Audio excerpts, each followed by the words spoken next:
La terza corsa è la seconda batteria, la batteria B del trofeo Anna Maria Grassi 2024, il premio Mostra Nazionale del Cavallo. Sono in 9 dietro le ali della macchina dopo il ritiro di Cartier. Siamo in partenza, l'1 Cometa La Torre, Giovanni Manzone, 2 Dina del Brenta, Elena Villani, 4 Cinzia, Filippo Esposito, 5 Zuvetie, CC, SM, Roberto Michelotto, 6 Butterfly Horse, Leonardo Vastano in seconda fila, 7 Delizie di Casei, Marco Castaldo, 8 Cedro Bro, Otello Zorzetto, 9 Delistici, Massimiliano Michelotto, 10 Da Granit Dipa, Matteo Zaccherini. Macchina che prende velocità, si prepara al lancio. Si va con lotta per il comando, è velocissima Butterfly Horse che prova ad andare su Cinzia. All'imbocco della prima piegata, Butterfly che insiste all'attacco di Cinzia, poi parte bene Dina del Brenta che precede Zuvetie CCSM che si sistema in corda avanti a Cometa La Torre, insiste Butterfly Horse dopo 200 in 14,5, tende ad avvantaggiarsi nei confronti di Cinzia.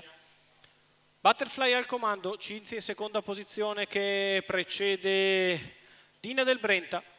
mentre all'esterno prova ad avanzare Da Granit Dipa, 400 in 29,1. Si va sulla piegata di sinistra con al comando sempre Butterfly Horse che precede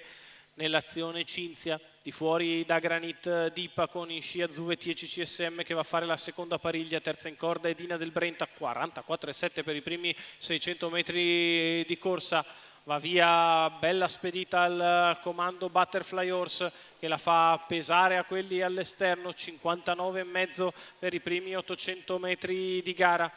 C'è 34 per il secondo quarto di gara, Butterfly che continua ad andare via di gas, all'esterno Da Granit Dipa con coraggio va ad attaccarla quando siamo nei pressi del chilometro passato in 1,15,1, Da Granit Dipa attacca Butterfly Horse, Cinzia chiusa in corda mentre c'è la mossa dal fondo del gruppo da parte di Delise TC che scatta in mezzo alla pista, Da Granit Dipa che liquida numero 5, i rivali, se la deve Zuviezze vedere con CCSM Delise TC che attacca squalificato. all'esterno, poi Cinzia che si è liberata dalla corda quando siamo a metà della piegata conclusiva, in vantaggio Da Granit Dipa, dell'STC che si è appoggiata lì, Cinzia che viene in terza corsia mentre cerca spazio Cometa La Torre quando siamo all'ingresso dell'addirittura d'arrivo, Da Granit Dipa sempre in vantaggio, dell'STC che prova ad attaccare ma sbaglia, Cinzia che scatta a centropista, lo scatto di Cinzia che passa e viene a vincere, mentre per il secondo posto finisce bene dentro Delizia di Casei, al terzo Da Granit Dipa probabilmente contiene Cedro Bro.